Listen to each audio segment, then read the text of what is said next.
sommes jeudi 2 avril 2020. Bonjour ou bonsoir, chers fidèles téléspectateurs de la télévision Renaissance. Bienvenue dans ce journal dont voici d'abord les titres. Le secrétaire général des Nations Unies, Antonio Guterres, tire la sonnette d'alarme. Les pays en voie de développement ont besoin d'une aide d'urgence et massive pour faire face aux crises dues au coronavirus. Une crise qu'il considère comme la plus grave que le monde ait connue depuis la fin de la Deuxième Guerre mondiale. Pour le ministère de la Santé burundais, ce danger qu'évoque le secrétaire général des Nations Unies n'en est pas un. Les plus hautes autorités du Burundi restent muettes face au coronavirus. Un silence coupable aux yeux de la diaspora qui les appelle à prendre les mesures adéquates pour contrer la pandémie. Dans ce journal, vous suivrez Graciela Rukindikiza, président du FODIB. La coalition COPA appelle les militants à voter pour le candidat du parti au pouvoir, CNDD-FDD, aux prochaines élections présidentielles du 20 mai 2020. Le développement de ces titres dans quelques poussières de secondes.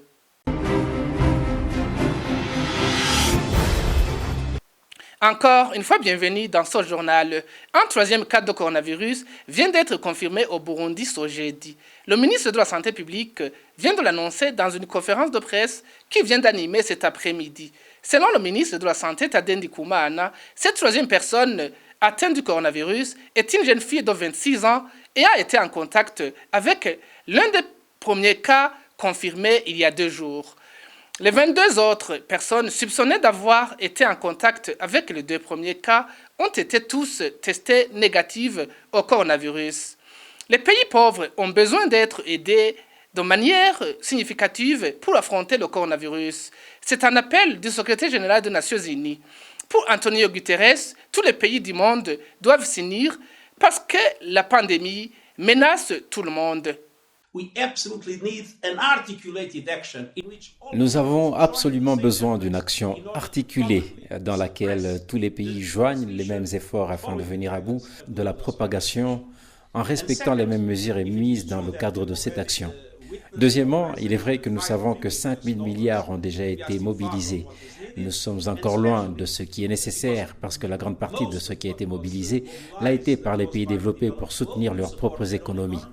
Nous sommes loin d'avoir une enveloppe globale pour aider les pays en développement, pour mettre en place les conditions qui permettent en même temps de combattre la pandémie et de répondre aux conséquences dramatiques sur leur population. Les personnes qui travaillent et qui perdent leur emploi, les petites entreprises qui fonctionnent et qui risquent de disparaître, ceux qui vivent de l'économie informelle et qui savent qu'ils n'ont aucune chance de survivre. Il y a tellement de besoins à satisfaire et une aide massive pour le monde en développement est encore nécessaire. Nous n'en sommes pas encore là, mais j'espère que nous allons dans ce sens.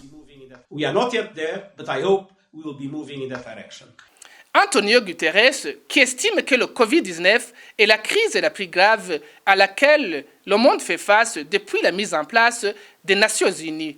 Il explique pourquoi.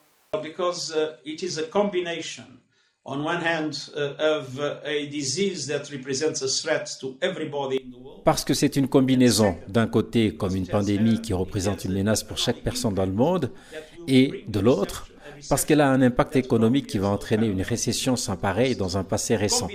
La combinaison des 2 facteurs et le risque qu'elle contribue à aggraver l'instabilité, enfoncer l'endettement et accentuer les conflits sont les éléments qui nous font croire qu'il s'agit en effet de la crise la plus grave à laquelle nous faisons face depuis la Deuxième Guerre mondiale et que le monde a besoin d'une intervention plus forte et plus concrète qui n'est possible que dans la solidarité si nous nous mettons tous ensemble et si nous mettons de côté les jeux politiques et comprenons qu'il s'agit de la race humaine qui est menacée.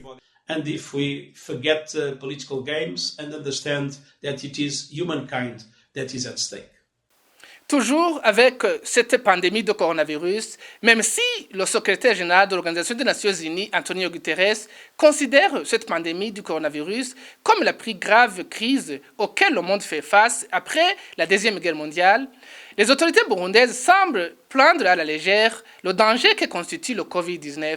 Le lendemain de l'identification des 2 premiers cas confirmés au Burundi, le ministère de la Santé et de la lutte contre le sida, dans son communiqué, semble minimiser l'impact de ce virus sur la santé.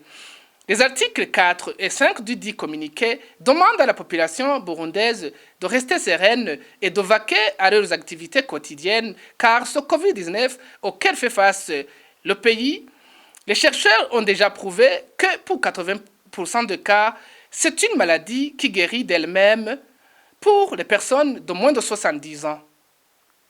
Les mesures prises par le ministère de la Santé publique après l'annonce des premiers cas de coronavirus au Burundi sont à la hauteur du ministère. Cependant, les hauts responsables du pays, entre autres le chef de l'État, devraient prendre des mesures drastiques visant à anéantir la propagation du virus. Le Forum de la diaspora burundaise en Europe appelle la population à être solidaire pendant ces moments durs. Suivez Gracieux Lukindikiza, président du FODIB. Aujourd'hui, il y a déjà certains qui sont malades de coronavirus. Certaines mesures ont été prises par le ministre de la Santé qui a reconnu donc l'existence de cette maladie. Les mesures qui ont été prises sont à la hauteur de ses fonctions. On ne peut pas lui demander d'aller plus par rapport à ce qui est dans le pays parce que c'est le ministre de la Santé. Il n'est pas le ministre de l'Intérieur. Il n'est pas le président de la République. Donc, à son niveau, il y a des mesures qu'il a prises. Donc, il peut même faire plus. Par ailleurs, nous pensons que il est du ressort du président de la République de prendre des mesures pour protéger le peuple burundais, pour avancer. Compte tenu de l'expérience de plusieurs pays, il peut y avoir beaucoup de problèmes au Burundi si vraiment les mesures fortes ne sont pas prises. Nous recommandons surtout la fermeture des écoles. Espérons qu'après les examens de ce vendredi, qu'il y aura la fermeture des écoles au moins pendant 15 jours ou voire un mois. Et il peut y avoir aussi beaucoup de mesures à prendre au niveau des prisons. Pourquoi ne pas élargir dans les prisons ceux qui n'ont pas fait, qui n'ont pas beaucoup de peine, qu'on peut, disons, laisser sortir pour que les personnes se retrouvent dans leur famille et qu'elles ne soient pas contaminées dans les prisons. Pour les prisonniers qui ne sont pas dangereux, les prisonniers qui ont des peines lourdes, ça peut se comprendre. Il y a aussi à prendre des mesures, notamment au niveau de la police et au niveau de l'armée, parce que s'ils sont contaminés, ils vont contaminer les autres. Donc, on ne peut pas protéger les uns et laisser les autres. Même ceux qui font la politique, la propagande ou autres, ils doivent essayer d'attendre, de réfléchir, d'aider le gouvernement, d'aider le pouvoir à prendre des mesures qui s'imposent pour protéger le peuple burundais. Toujours avec ce terrible virus, dans ces moments où la pandémie de Covid-19 se manifeste au Burundi, le syndicat national du personnel de la santé demande au gouvernement d'améliorer les conditions d'hygiène et de motiver le personnel de la santé. Au personnel de la santé, il leur demande de suivre toujours les règles d'éthique et de la déontologie médicale. Suivez Vincent Ndaïzigamiye, président du SNAPES. Nous demandons au gouvernement burundais de veiller toujours à la disponibilité des équipements de protection individuelle, car dans les pays déjà atteints de cette pandémie, les médecins, infirmiers et autres travailleurs ont perdu la vie par manque de matériel nécessaire car ils essayaient de sauver la vie des patients atteints de son Covid-19. Nous saisissons cette occasion de demander la création d'un centre national de prévention et de contrôle de l'infection.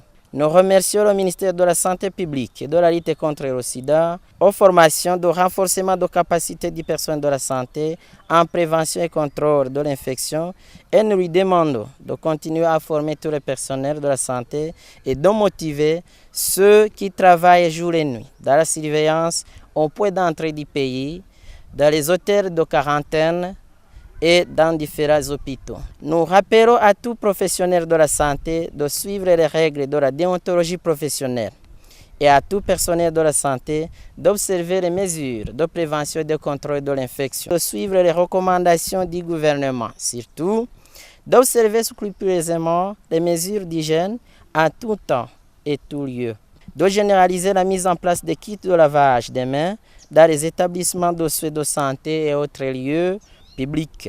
Face justement à cette pandémie du coronavirus, l'Observatoire pour la lutte contre les malversations économiques OLICOM propose au gouvernement de suspendre la tenue des assemblées réunissant plus de 5 personnes et réduire les consommations non indispensables prévues dans le budget de l'État pour pouvoir grignoter une petite somme pour le paiement de soins médicaux des victimes du Covid-19. Suivez Gabriel Oufiri, il est président de l'OLICOM. Nous demandons au gouvernement de suspendre la tenue des assemblées réunissant plus de 5 personnes, réduire les consommations non indispensables dans le budget général de l'État en appliquant l'austérité budgétaire et que la contrepartie soit réservée pour le paiement des soins médicaux des malades Covid-19, mais aussi, ça c'est d'une part, et d'autre part, donc pour les frais d'hébergement et de restauration des personnes confinées, donc d'autre part. Nous demandons à ce que le gouvernement du Burundi autorise les organisations internationales, notamment Médecins sans frontières, CICR, et bien d'autres organisations qui peuvent contribuer à faire les interventions dans les domaines qui les concernent pour l'intérêt de la population burundaise. Nous demandons au gouvernement de tout faire pour que les personnes kleptomanes qui veulent profiter de cette pandémie de Covid-19, d'une part, en revoyant à la hausse les prix des produits de première nécessité, ce qui exige les pots de verre aux citoyens déjà pauvres, ou encore ceux qui vont détourner les fonds destinés à la lutte contre cette pandémie, d'autre part, soient sanctionnés d'une manière exemplaire. Page justice pour continuer ce journal. Les 4 reporters du groupe de presse Iwachu totalisent ce jeudi 164 jours d'incarcération.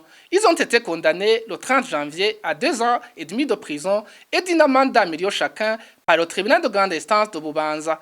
Le siège était constitué de Parfait Muvunyi comme son président, Ihuitonz Eric et Kaneza Clarisse, en même temps la présidente du tribunal de grande instance de Bubanza. Le substitut du procureur à Bubanza, Namik de Jean-Marie Vianney, leur avait requis une peine d'emprisonnement de 15 ans. Pour rappel, ils ont été arrêtés le 22 octobre de l'année dernière à Bubanza. Ils se rendaient en commune de Musigati pour un reportage sur les affrontements qui opposaient des rebelles et les forces de l'ordre. Christine Kamikazi, Agnès Ndirubusa, Terence Mozenzi et Egide Harerimana sont accusés de tentatives d'atteinte à la sécurité intérieure de l'État. Et page politique pour clore ce journal. La coalition pour une opposition démocratique et participative décide de soutenir le CNDD-FDD à la prochaine présidentielle.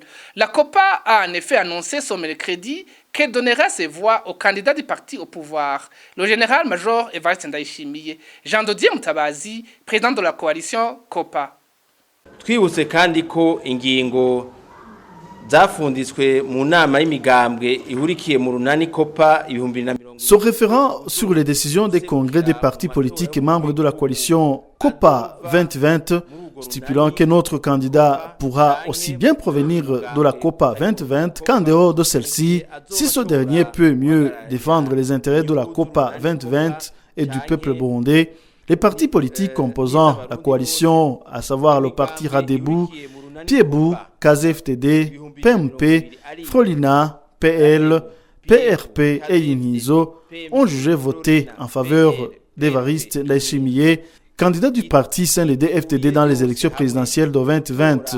Et concernant les élections législatives et des conseils communaux, les partis politiques membres de la COPA 2020 battront campagne pour faire voter leur candidat. COPA 2020 izokwiyamamariza abashizwe imbere n'iyo migambwe.